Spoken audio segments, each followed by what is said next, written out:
11 taon nang gumagawa ng peanut butter ang grupo ni Nanay Violeta mula sa Magandang Buhay Farmers Agrarian Reform Cooperative sa Barangay Labuan, San Quintin, Pangasinan.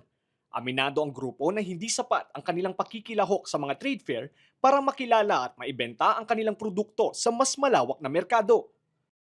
Idi gamen panay nga alaan da iti kwa nga trade fair, alaan da jay nga siligtis madain kabil da jay nga kwa santo dagiti agrarian reform, jay DTI, jay tourism it is display mi sir.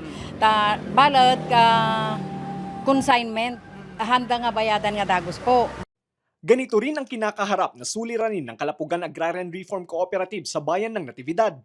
Ang kanilang produktong cassava chips kasi, hirap ding makapasok sa mas malawak na merkado dahil sa kakulangan ng exposure at oportunidad sa pagbebenta. Mahirap magbinta. Kasi po, ang binibinta lang namin noon sa mga school lang, sa mga bata.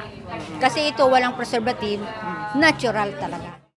Through online naman inilalako nila Charlene ang kanilang mulberry wine.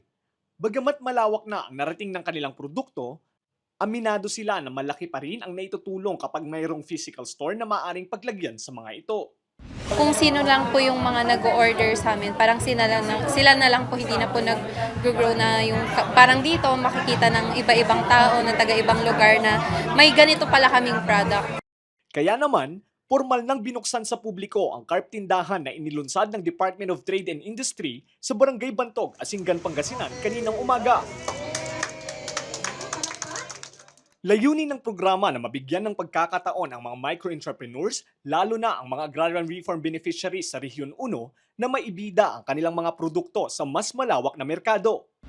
We are now launching the Carp Tindahan. It is a landmark initiative under the Comprehensive Agrarian Reform Program that aims to promote, showcase, and bring closer to the market the products of our ARBs, Agrarian Reform Beneficiaries.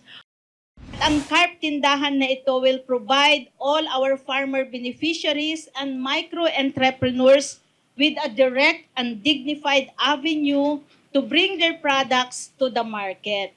Yan po. And of course, kung mayroon po tayong pagtitindahan, mai-strengthen din natin yung income ng bawat isa, and that we will build confidence in their enterprises. Ito ang kauna-unahang carp tindahan na itinayo ng DTI sa buong Pilipinas. Agyaman kami to tindahan carp tindahan sir. Ta isuda ti mangipang promote tano dagiti produkto may display mi dito nga hanlang nga dagay order po. Agyaman kami iti DTI, ti DAR, kanam amin po nga agency nga tumulong kada kami. Thank you po. Ngayon, may ganito ng tindahan, maganda na ng dating sa amin kasi yung mga produkto namin continuous na dahil mayroon na kaming pagbabagsakan. Salamat po sa DTI dito sa Samahang Nayon Bantog na pumayag sila na dito namin ilalagay yung mga produkto namin.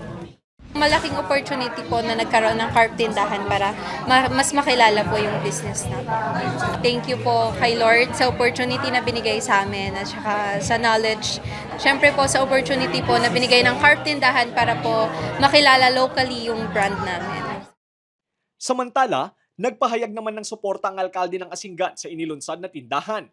Ayon sa alkalde, malaki ring tulong ang tindahan na ito para mapalago ang turismo sa bayan ng Asinggan.